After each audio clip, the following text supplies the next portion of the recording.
Un sondage a été réalisé à la sortie des urnes auprès d'un échantillon représentatif de 4000 électeurs. Une proportion F de ces électeurs dit avoir voté pour un candidat A. Ce chiffre F nous est inconnu, c'est un chiffre confidentiel qui est resté donc dans les cartons de l'Institut de sondage. Il apparaît le lendemain que le candidat a obtenu 24% des suffrages. Donc ça, c'est le dépouillement officiel. On nous demande de déterminer un majorant de la probabilité pour que la valeur absolue de f moins 0,24 soit strictement supérieure à 0,05 en utilisant l'inégalité de concentration. Deux hypothèses. La première hypothèse, c'est que les sondés sont sincères quand ils disent avoir voté pour A, ils ont effectivement voté pour A. Et deuxièmement, on considère que le sondage peut être considéré comme un sondage avec remise. Nous reviendrons sur cette hypothèse tout à l'heure. Nous allons donc modéliser cette situation pour pouvoir utiliser l'inégalité de concentration. Nous allons maintenant formaliser la situation qui nous est proposée. Alors, soit I en entier de l'intervalle 1, 4000. Donc, en fait, on va considérer chacun des 4000 électeurs que l'on a sondés. À la question posée au ième électeur sondé, donc on lui pose la question, pour qui avez-vous voté? Nous, ce qui nous intéresse, c'est de savoir s'il a voté pour A ou pas. Donc pour nous, ce questionnement est une épreuve de Bernoulli avec deux issues possibles. Soit il a voté pour A, ce que l'on va appeler succès, nous, ou il a un autre vote que l'on appelle échec, donc S bar. Et à cette épreuve de Bernoulli, on peut associer une variable aléatoire grande xi, donc c'est le ième électeur, xi, et xi égale 1 si il a voté pour A, et xi égale 0 si il n'a pas voté pour A. Et on sait que probabilité de xi égale 1 est égale à 0,24, ça on le sait parce que le lendemain, on sait que le candidat A a remporté 24% des suffrages. Donc la probabilité pour que xi égale 1 est égale à 0,24 et probabilité pour que xi égale 0 est égale à 0,76. Donc ici, pour le ième électeur sondé, on a cette loi-là. On va y revenir dans un instant pour revenir aux hypothèses de l'énoncé. Grand X, c'est x1 plus x2 plus x4000, c'est donc le nombre de sondés qui ont voté pour A. Pourquoi? Parce que vous voyez, quand on a x égale x1 plus x2 plus x4000, chacun des xi vaut 1 si le sondé a voté pour A. Donc, et il vaut 0 sinon. Donc, on additionne des 1 et des 0, mais il y a autant de 1 que de personnes qui ont voté pour A dans cet échantillon de 4000 électeurs. Donc, grand X, c'est le nombre de personnes qui ont voté pour A dans cet échantillon de 4000 électeurs. Et petit f, qui est donc le pourcentage de gens qui ont voté pour A dans cet échantillon, est bien égal à grand X sur 4000. On va revenir maintenant sur les xi. On a donc dit que probabilité de xi égale 1 égale 0,24 et probabilité de xi égale 0 égale 0,76. Ça, on peut le dire grâce à ce qui est écrit dans l'énoncé. Le sondage peut être considéré comme un sondage avec remise. C'est-à-dire, alors je vais m'expliquer, c'est-à-dire qu'on va considérer que les variables xi sont identiques et indépendantes.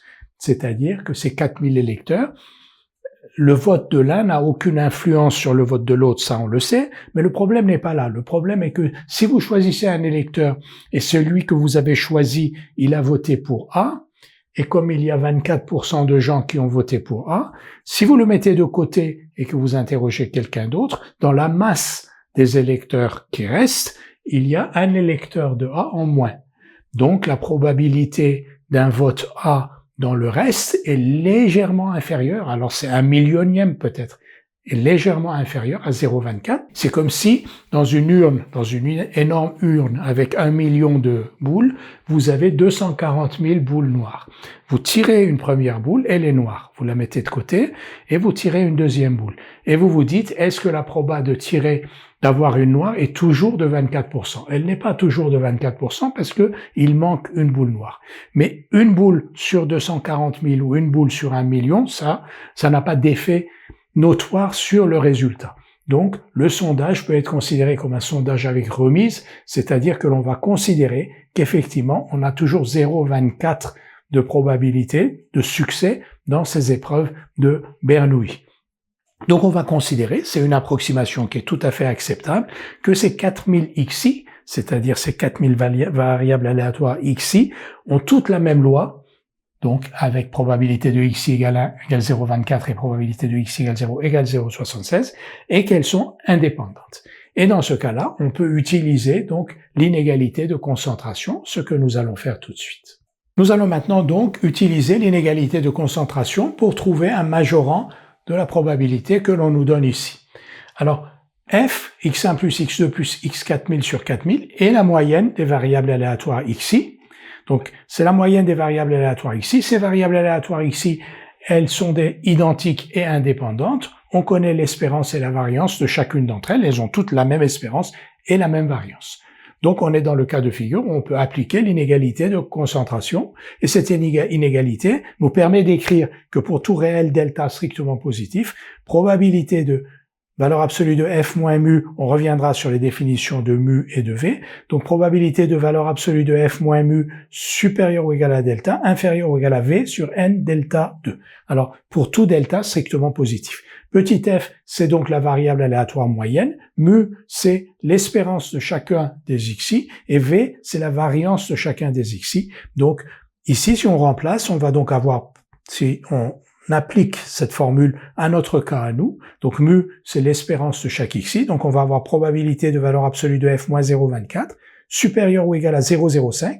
Donc, ça, c'est delta, pour tout réel delta strictement positif. Donc, delta vaut 0,05. Et le membre de droite, donc v, ça veut dire la variance de chacun des xi, 0,24 fois 0,76. N, c'est la taille de l'échantillon, 4000. Et delta, on a dit que c'était 0,05 que l'on retrouve ici. Donc, la probabilité de valeur absolue de f moins 0,24 supérieure ou égale à 0,05 est inférieure ou égale à 0,24 fois 0,76 sur 4000 fois 0,05 au carré. Et quand on calcule ce second membre, on trouve 0,018. Donc, la probabilité pour que la valeur absolue de f moins 0,24 soit supérieure ou égale à 0,05 est inférieure ou égale à 0,018. Un petit point, ici, on avait strictement supérieur, alors qu'ici, on a supérieur ou égal, qu'à cela ne tienne. Ce terme, cette probabilité, est elle-même supérieure ou égale à la probabilité que l'on nous donne, c'est-à-dire à la probabilité de f moins 0,24 strictement supérieure à 0,05, parce qu'ici on a supérieur ou égal, ici on a strictement supérieur, donc cet événement inclut celui-ci, donc sa probabilité est supérieure à la probabilité de cet événement-là. Donc 0,018 est aussi un majorant de probabilité de valeur absolue de f moins 0,24 supérieur à 0,05. Ça veut dire quoi concrètement? Ça veut dire que il reste quand même une probabilité qui est faible, mais enfin qui existe quand même. Arrondissons-la à 2%. Donc il y a une probabilité de 2% pour que f diffère de 24% de plus de 5%. C'est-à-dire qu'il y a une probabilité quand même de 2% pour que l'on annonce des chiffres qui sont au-delà de 24% plus 5%, c'est 29%, et dans l'autre sens, 24% moins 5%, ça fait 19%.